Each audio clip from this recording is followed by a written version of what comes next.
The first day she looked at me and she said, "Oh, what is your name?" I said, "Oh, I'm Sudha." She said, "Wow, your name is too hard. It's too hard for me. It's too hard for the patients who are here, too hard for the family to remember. Why don't you call yourself Sue?" And you won't believe, Annie, I said yes. We are represented. We are represented. We are represented. Welcome to Represented, the podcast. I'm Aniki Shuru, racial equity coach for online business owners who want to be intentionally inclusive by building a business that is racially equitable. I created this podcast to normalize a conversation around racial inclusion so that fear is no longer the barrier that gets in the way of doing this work. This isn't about perfection, it's about progress. Whether you're taking your first steps or you're well-versed in the journey towards racial equity, this space is for you. So welcome home, friend. Let's get started. From coast to coast, around the globe, we are represented.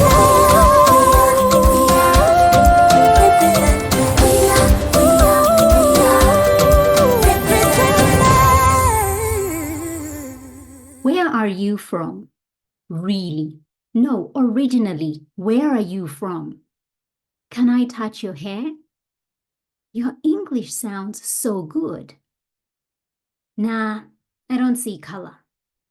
Those statements I've shared are just some of the daily microaggressions that people of color face on a regular basis when they occupy white spaces. Microaggressions are subtle yet negative racial messages that leave the person on the receiving end feeling hurt, humiliated, and even disrespected. You may have used these kinds of statements to start a conversation or even break ice with a person of color, but didn't realize the harm you were causing. That's why I've created a free microaggressions guide with 5 of the commonly made microaggressions in online coaching spaces that you need to know about and what you can do or say instead. Head over to anikishuru.com/micro to download your free guide. That's Anikishuru, GICHURU.com/micro, MICRO. This week on the podcast, I am joined by Sudha Balaji, who is a life coach to women of color. And through this conversation that we've had, and I've just finished recording, so many things she has shared through speaking to her experience as a woman of color, and I was just nodding in agreement. So many powerful things. One of the stories that she shared that has really stuck with me was the fact that when she started her new job, having recently moved from her home country to the new country, New Zealand in this case, somebody could not pronounce the name Sudha, and so asked her, is there a shorter form of the name Sudha? Could I call you Sue? And, Sudha not wanting to rock the boat, just saying, yes, whatever feels good for you. Yeah, that's okay. And just talking about so many of the ways in which we diminish ourselves in order to elevate others who are different from us, others who make us feel less than, and those people who hold an identity or belong to the dominant culture where we feel that we must make ourselves into something that we are not in order to not offend them. And so this conversation this week is so powerful, whether you're a woman of color or simply a space holder, a coach, and you want to better understand how can I do better to be inclusive? How can I do better to understand the challenges, the setbacks, the struggles that people of color face so that I can do better? This is the episode for you. Hey there, everyone. Welcome to another episode of Represented Podcast with me, Aniki Shuru, and Sudha Balaji. I am so excited to have you here. Thank you so much for saying yes. Oh, I'm super excited and little nervous actually to be here, Annie, and I'm so grateful for this opportunity. This will be my first guest in the podcast, so really, really excited, and I'm glad I said yes, though I felt so much like, oh, I should have said no, not now. You So know, really the happy. interesting thing is before I press record was you said that this is your first time doing anything on video, you know, speaking publicly in this way. You've never been a guest on you've never been on a podcast before. And so how incredibly amazing is this in terms of a milestone because people need to know you and hear your story. And Sudha, I just want to begin by saying, or rather taking you back to a few months ago when we were all dressed up in a room together and you were awarded Trainee of the Year by the Beautiful You Coaching Academy. And I remember how it felt like a community win for us who identify as women of color. There was a sense of feeling being seen, being valued, being recognized, the cheers that were, you know, coming from all directions. It felt so personal, much more for us as women of color. I'd love to know, how was that moment for you, Sudha? Was it a surprise? How did it feel? Oh my gosh, as you're saying this, I'm like, take me back to that place and I can see my heart racing again. Yeah. Because it was such a beautiful, amazing moment, full of vibrancy in that space. Because I always felt it's such a huge honor, even to be with a community, a space with brilliant human beings and coaches and wonderful energy. And I was nominated one of the finalists for Trainee of the Year. So that was like I was like, oh my gosh, how did I even get here? First, I thought maybe I got there just because, oh, maybe they are promoting women of color. Maybe that's why. We always think that we got there not because we are worth it, but because Yes. they are doing like a favor or choosing us because they want to promote us in a nicer way. Hmm. But then, in few months between my finalist and the time I went to the award, I did a lot of journaling. I'm a Reiki practitioner, so I do a lot of meditation and stuff. And I thought, no, I was 100, not 100, 200% worth of being a finalist because this is the first time, Annie, I was awarded, first time ever in my life, for being who I am. So that award was given to my authenticity and showing up who I am truly in a space. And for that, I would really thank Julie for even be finding this space for people like me, and also all the incredible trainers, Baika team, and also wonderful trainees that I trained with. Because I remember when I looked at even maybe life coach is something for me, and then I ended up having like a free couple of days. They had like a sessions that they did in Facebook to see whether life coach is for you. So I remember talking to Julie because there was a option where they said, "Oh, if you want to talk to Julie, you can." And I said, "Julie, I'm a woman of color in my midlife. Is this something for me?" And she goes, "Of course, it is for you. It is for everyone." So the first 6 weeks, I think 4 to 6 weeks after joining the training, even before the training started, we had this online space where we can like share who we are, what I am. And I still remember scrolling through at least 20 posts, like, scrolling and seeing, oh, what are people saying? Because I didn't want to say something that, people get offended or something that doesn't seem right fit. So after 6 weeks, I was like, yeah, this is my space. These are my people. This is my free space where I can do And whatever I want and be me. And for those who are wondering who Julie is, because not everybody knows about Beautiful You Coaching Academy, Julie is the founder and the CEO of Beautiful You Coaching Academy. And that is where a lot of my connections and my networks are from a coaching perspective. And so Sudha has come from that community, that family. I'm interested to know, you said that you're, a woman in midlife, you were, interested in life coaching. What led you there? What led you to life coaching now in your life, but specifically wanting to support women of color? So my background, I've been shifting and transitioning to a lot of different profession in my life. I started as an assistant accountant, then went into teaching. And from there, when after that, I had my baby, then we moved to New Zealand. Beautiful, wonderful place. But I missed my community, my people. So when we came here, it was another transition. I did nursing. So even today, I work as a part time emergency nurse. And I was thinking there was this missing puzzle all my life, Annie. My life was perfect. If you look at it, everything seemed perfect. I graduated, I had the best job, my husband is wonderful, I have two lovely kids. I moved to another foreign country.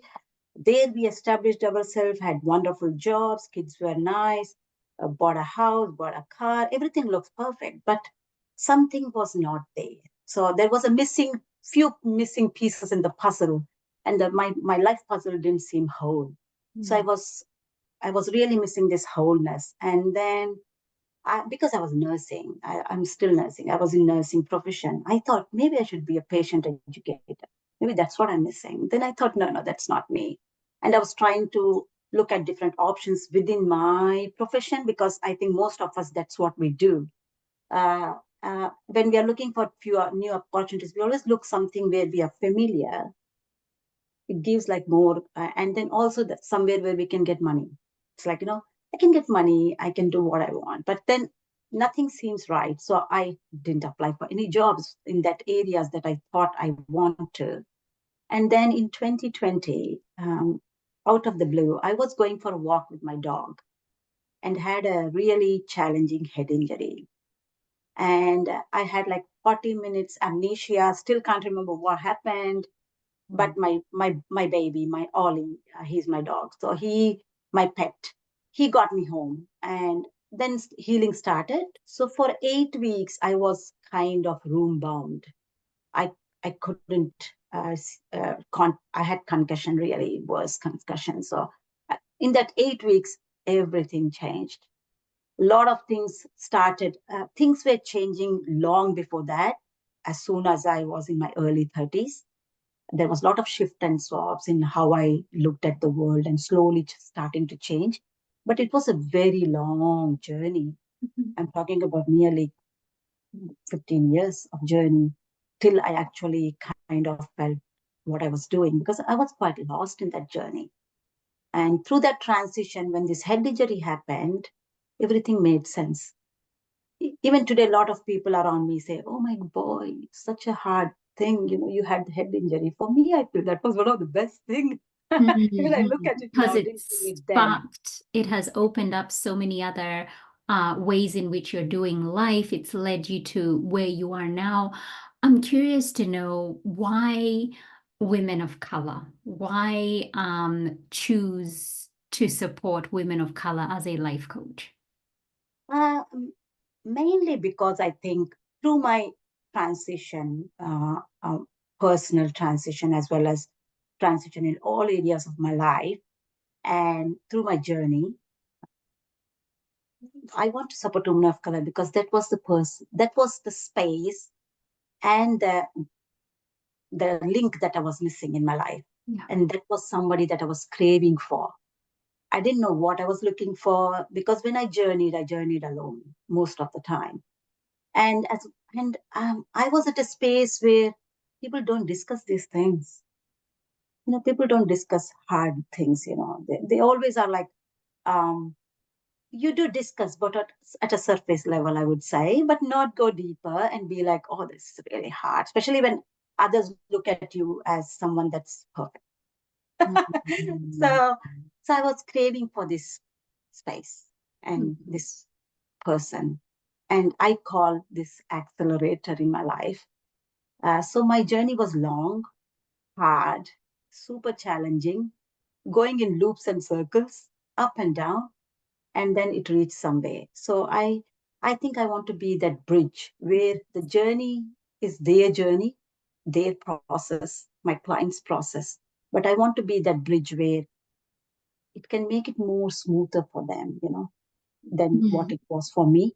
And hopefully more faster or accelerated than how it was for me. You've mentioned that, there are things in your life that you've struggled with, the ups and downs, going around in circles.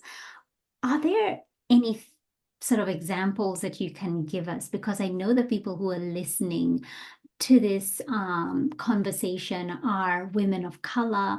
There are also other coaches like us who may not be women of color, and understanding the specific challenges that migrant women of color face, because they're space holders. When they know this, they're in a better position to hold more aligned space for them. And so what are some of the things, if you can share, the struggles that you have faced where you feel like, if I had somebody who was that bridge for me and helped me walk this journey, I think I would have gone through this a lot faster, or just not had to struggle as much as I have. Struggle in a lot of areas, really. I would call it today growth, because those struggles and challenges definitely made me grow as a person in very different levels: personal, spiritual, community, and all the areas that I can imagine. But it was hard, Annie, coming to a country where you, in those times, hardly few people look like me. And I have, I've done few academic degrees, and one of them is I have a background MA English literature. So I've done masters in English literature. Back in India, I used to teach adult English classes. I used to take those classes. And when I moved to New Zealand, it was new country, new people, and for a few months, I couldn't understand their accent. I had these two little kids, and I was like, oh, I have to, it's good. I was really happy to be here. Nothing against people, really. But then for living, I have to change gears and decided to go into nursing and did my 3 year nursing degree. And I remember I used to go to the class. For the first 3 months, I hardly understood what the lecturer said. So I used to come back home and read everything and all that. Then I went to one of this work. I went to job. And then in that place, there was this woman who taught me. Probably she was the person who laid the seed that I want to be here today as a life coach for women of life. Because the first day she looked at me and she said, oh, what is your name? I said, oh, I'm Sudha. She said, wow, your name is too hard. It's too hard for me. It's too hard for the patients who are here, too hard for the family to remember. Why don't you call yourself Sue? And you won't believe, Annie. I said, yes. I said, okay, Yeah. that's okay. Because I was there to earn money, to put food in my plate and survive. And it still brings tears to my eyes when I talk about it, when I go back there. But but that's okay. It's not okay actually, but that was really why I am here today. Mm-hmm. And I said, okay, I can be Sue. So they said, they were giving me a name back. They said, what's your name? I said, oh, eh, Sue. And they said, oh, is it SUE or SU? I said, oh, doesn't matter. Whatever you feel, it is easy. So I ordered the name badge. Then I had this other person the next day. So they were, so that woman, she said, she came and talked to me, and she said, she was a white woman as well. Mm-hmm. And I'm really thankful to her, because she said, oh, what's your name? I said, oh, actually, my name, I was so hesitant to even tell my name, because I thought if I change my name, that's when I'm going to get work. And I said, oh, you can call me Sue. And she said, oh, that's a very strange Indian name. Uh, is your name Sue? And I said, no, it's Sudha. And she said, what does Sudha mean? I said, it means holy water Wow. in my language. So it's called Amrudam. So that's heavenly, divine water, or, you know. So she said, why do you want to change your name now? I said, oh, because such and such a person told me it was too hard. She said, no, never ever change your name Wow. and never give away your identity, because this is who you are and you are here in our country. That means we have to accept and uh, accept and honor you for who you are, and it's our responsibility to change your, to say, we have to learn how to say your name, so don't do it. So I've never done it, and from that time I was like, yeah, that's so true. That's my identity and that's who I am. And so I'm I've seen curious. both. I'm curious to know, and this is a little bit of a cheeky question. What happened when the name badge came with Sue? No, it never came. Oh, it never came. Because what happened is I ordered for the batch, and this lovely lady went and canceled that and said, let it. Yeah. That is, you know, that is such a powerful story that I know so many migrants of color can resonate with. We do not want to rock the boat. We've gotten this job. You don't want to lose the job. You don't want to do the wrong thing. And so you're like, yeah, just call me whatever you think is right and easiest for you. You don't want to cause trouble. You don't want it to be an issue. You just want to belong. You want to fit in. You want to cause the least amount of friction. And so you just go with whatever is easiest for them. And in the process, we are empowering them to treat us a certain way. We're empowering them not to take the time to get to know us, to get to know our roots, our heritage. And, you know, I'm just in awe of the woman who said, you know, that's strange. That doesn't sound like an Indian name, and asking you for your name and what it means. It just took that extra interest and going away and, you know, canceling that badge so you could get the right proper, you know, your name on there. That feels like was an angel that was sent. Somebody was specifically sent there at that time to just ensure that, you know, your process of settling in was different and it didn't have to go. Can you imagine having a different name and having to retell that story of, oh, no, actually my full name is this, but no, you can call me this, and constantly saying that to other people? She certainly saved you a whole lot. And so now connecting it back to your life coaching and supporting women of color, what are some of the issues that you've seen within your community? What are some of the things that you've encountered and you're like, this is such a great opportunity for me to be that space holder for that woman of color who may be facing A, B, C, D? What are some of those struggles or those things that you've witnessed in the community that you would like to hold space for? It's it's it's everything really, Annie. It's uh, it's forgetting who we are actually, because when you come in spaces like this, like you said, it's all about survival, all about fitting in and not rocking the boat. So you try to be a good girl or a good person and try to accept whatever comes your way. So that after some time, it really affects your self-worth, self-confidence, self-esteem.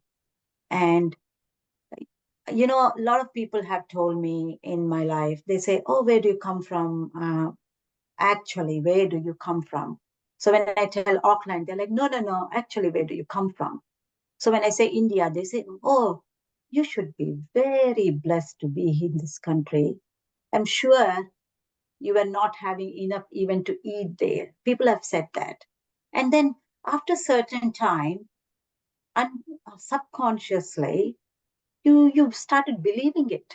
You think it's such a huge favor or such a huge blessing even to be in this land, and I should be happy even to breathe here, you know, should not aim for anything higher, should not be in, like, for example, should not be any higher spaces, should be very happy at the bottom of the stairs. Just being here is enough. So So I've seen a lot of people like me who are not happy where they are, but somehow made to believe that they should be full of gratitude and happiness, though they don't work in the profession that they were actually in, though they are not up to the mark in whatever areas they are, they should be just happy. So I've seen people who were doctor back home, working as healthcare assistants here, and believed to be like, and they themselves tell me, oh, I'm so happy to be here because my kids are studying and that's what I want. But today, when I look at it, I think, of course, we should be full of gratitude because we've got this opportunity to be in a country, especially me being in New Zealand, lovely people around. I've made wonderful friends in my community and all communities, and also um, I would say white people. So I've made a lot of beautiful friends and who are my ally and always be there for me whenever, even I just have to make a phone call and they'll be here for me. And a lot of indigenous people. Um, of course, we should be blessed, but I think we shouldn't lose our grounding, our roots. So for me now, when I look at it, uh, after a few years, I started feeling whatever was me, represented me. I used to be a speaker back home, in India. Um, I won a lot of awards in schools and yeah, in my school for that. Like I said, I did English literature masters. And here after coming here for years, I got, uh, I felt wired that my English is not good. So I hardly used to raise my hand and speak because I'll be like, oh, my English is not good. My English is not good. And I remember starting life coach training. Once I mentioned in one of the coaching calls or to one of the trainers, I said, oh, my English is not good. They said, who said that? Mm. And then that made me realize actually that question was one of the best questions. And then I thought, who said? But people said probably once or twice. And I told myself that every day almost. And that's what is happening. So that's what I want in that space. I want women of color to reclaim and actually to redesign their life. And reclaim is huge for me because what we have given, it needs to come back. And that's the only way, we can stand up with being proud of who we are and with confidence, and to have the word feel worthy that as a woman of color, you deserve all spaces that you want to achieve. It is not meant for certain privileged people. No, you get what you want, and that's what I want them to know. That to have that confidence and worthiness, and not thinking, oh, I should be grateful for what I've got. Of course, we should be grateful. I'm grateful every day, but not comparing us to other people and like feeling like, oh, I'm happy at the in the bottom of the stairs. I don't need to climb because that's somebody who sits there. Mm. Gosh, Sudha, you have hit on so many powerful points there in terms of the self-inflicted limiting beliefs. But I often think that they're not even self-inflicted because they've originated from somewhere. Somebody somewhere has made you feel a certain way, has made you believe certain things about you that are not true. And so the power of having a life coach, somebody who is your guide, somebody who is supporting you to reach the goals that you've set for yourself, your future, and how you don't want to go back to how you've been. You're looking towards your future and you want to create something beautiful. You want to accomplish great things. And I see you so well positioned to do this. One of the barriers that we have in our communities, as people of color, as migrants, is that we don't fully understand what a life coach is. We don't understand the benefits of life coaching. And it's something that we look at from the perspective of, oh, that's for a certain group of people, perhaps for white people.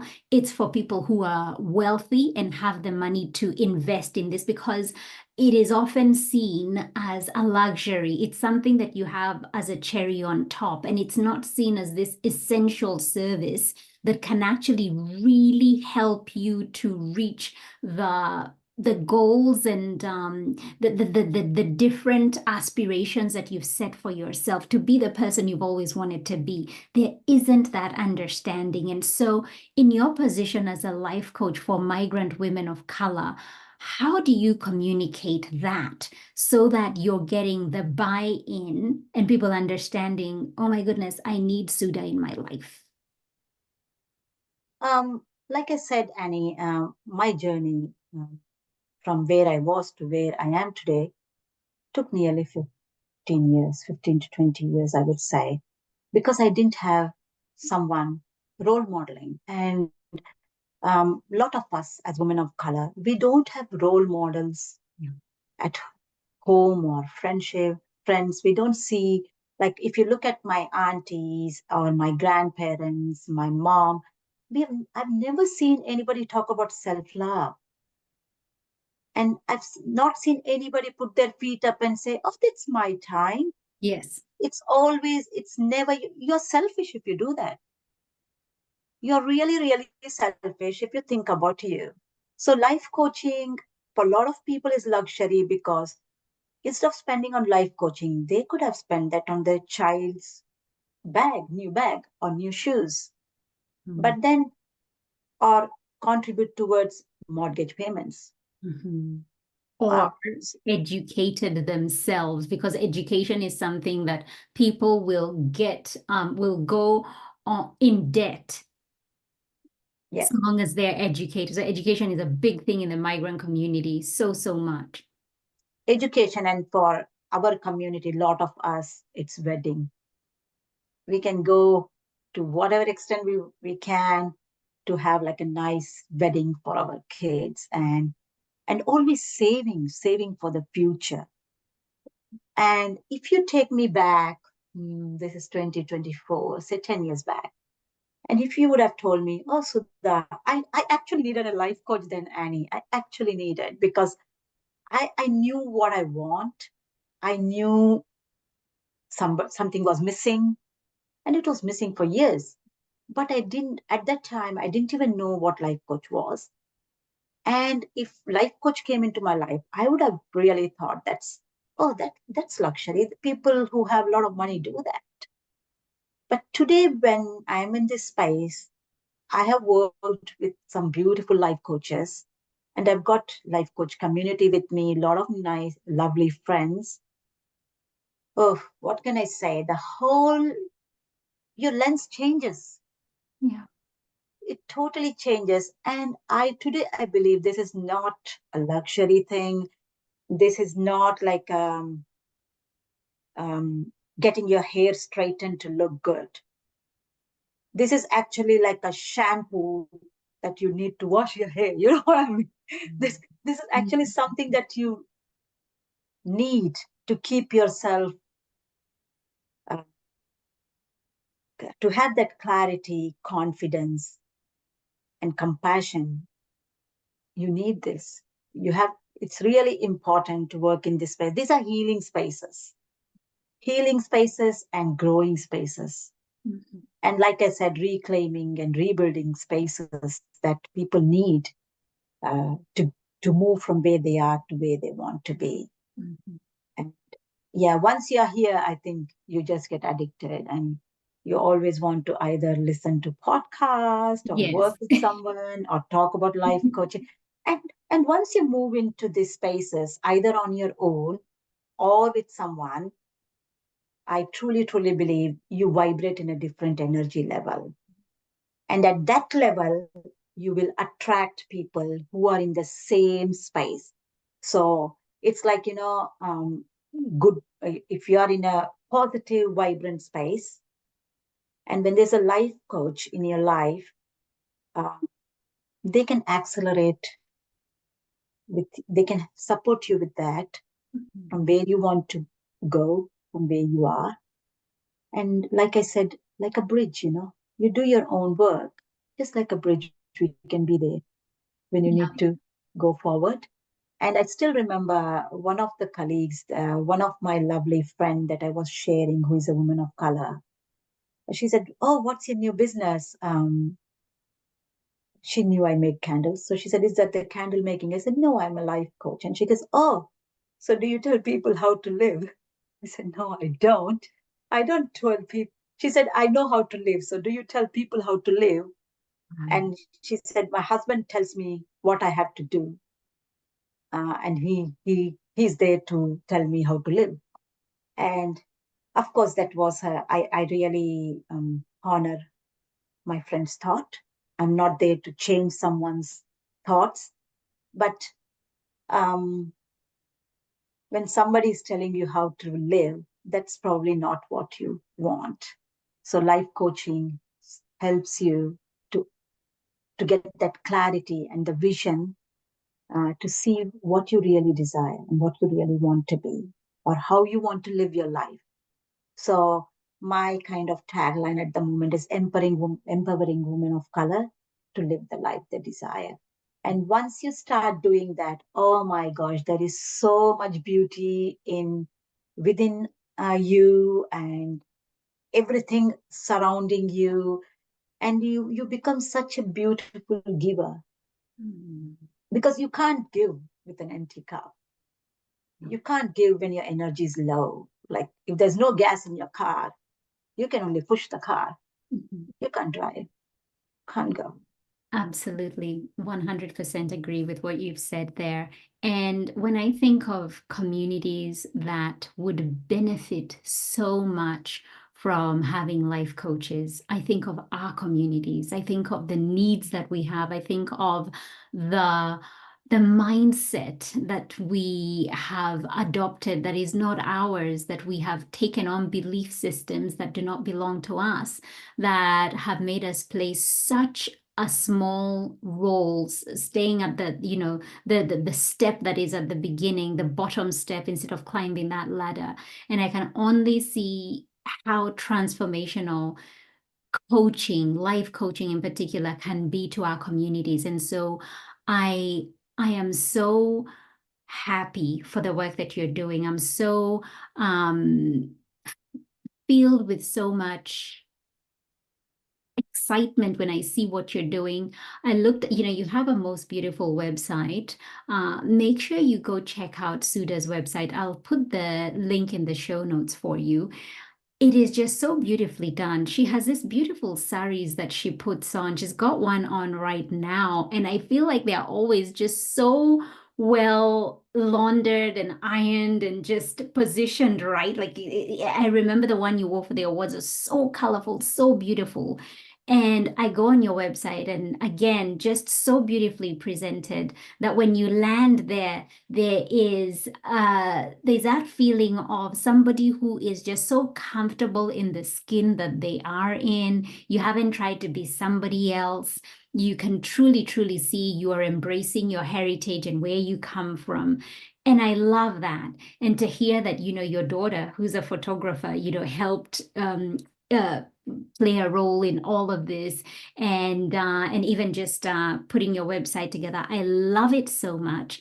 And so if you're a woman of color, you're listening to this conversation and you're like, what Sudha is sharing is there areas that I struggle with. And if I had that person who could just guide me to myself to help me find what my true calling is, what my true purpose is, how to live life comfortably in my skin and to go for the things that I really, really want to go for, I highly recommend checking out Sudha. And so I want to end this conversation by asking you one last question. And this is a question that I ask all my guests. And that question is, if fear wasn't a factor, how would you show up in your coaching business?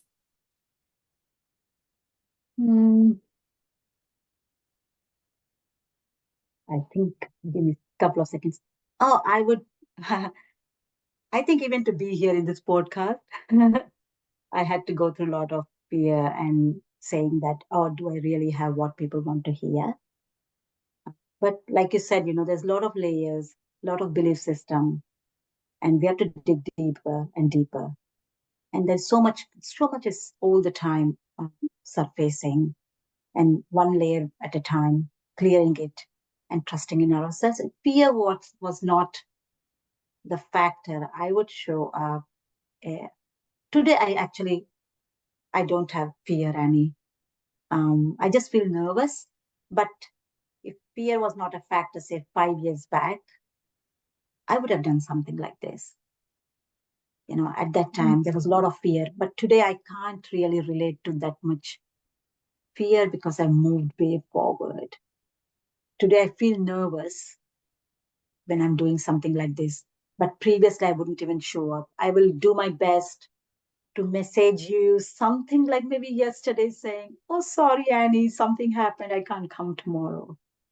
So I think for other people who are listening to this podcast and still really fearful about coming out, showing who they are, please trust that this world doesn't want you to be like anybody else. There is a reason that you are unique. Within this community or be in your family, there is a reason. And this world wants you to show up as yourself. And I hope from the bottom of my heart, even if it's not about you working with me as a life coach, but please find that person, that friend, the community. It might be your mother, sister, or anyone, just to be there for you when you're navigating whatever it is important for you towards the goal that you want to reach. Please find that person. And after me doing it for so many years on my own, I really don't recommend that. Mm. It's really hard, challenging role. I'm so lucky, not lucky, but I persevered through a lot of things. And yeah, I've seen so many people around me as well who just can't do it. So please find that person, whoever you resonate with. Find that person. So where can people find out more about you? Somebody's listening, they're like, I need to connect with Sudha. Where can they find you? Like I said, I'm still learning to show up in a lot of spaces, and social media is very new. And my daughter is into marketing and all those areas. So she just supports me with that a little bit, just to tidy things up in my platforms. So I have a Instagram page, Sudha underscore life coach. And I also have my website that you mentioned, Annie. Thank you. It's www.sudhabalaji.com. And yeah, also a Facebook private page that's called Anahata Village. So Anahata is the heart chakra, and I support women to deeply connect with themselves. And I believe that connection happens only when, as women, we learn to move from our head space to our heart and gut space. So somehow we have soaked in a lot of masculine in our life. So yeah, blending this both masculinity and also femininity. So moving from our head space to our heart and gut space. So that's Anahata Village. And yeah, thank you. Beautiful.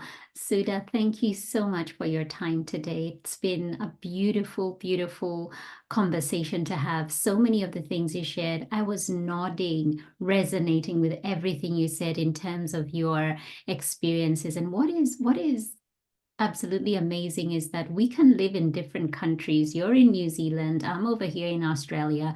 We're women of color, but still have very, very similar experiences of being excluded, have very, very similar experiences of being othered and treated differently. And so that is something that obviously you're working on, I'm working on. We're all playing a role to bring about this shift. And through my work as a racial equity coach, that is something that I coach a lot of people in the online space. But I also want to take this opportunity to just thank the Beautiful You Coaching Academy for the work that they do. And in particular, the awards, that you can be part of an awards ceremony and see people from different backgrounds being recognized, being valued, being given time. And I didn't realize how much that would mean to me as somebody who was just watching from the sidelines and just seeing, the amazing people who got awards. But there was something when women of color were mentioned. There was something. It was how they gave their thank you speeches. It was how they received it with so much shock, but also with so much gratitude. And for that, Sudha, it was such an honor and a blessing to witness that. And so proud of you, and thank you so much for your time today. Thank you. Yeah, it's a huge honor. It's like a huge honor. I'm so grateful for finding Baika and finding you, Annie. Lovely. Thank you. We are represented. We are represented. We are represented. Thank you so much for tuning in. Why don't you go ahead and hit that subscribe button and leave a review so this podcast can reach more online business owners, and together we can begin to normalize racial inclusion in the online coaching space. I'd love to acknowledge the traditional owners of the land where this podcast episode was recorded, the Wiradjuri people in central New South Wales, Australia. Music produced in Nairobi, Kenya by Patrick St. P. Mbaru and Kambua Mathu. Vocals by Joanne Matata. Represented from coast to coast.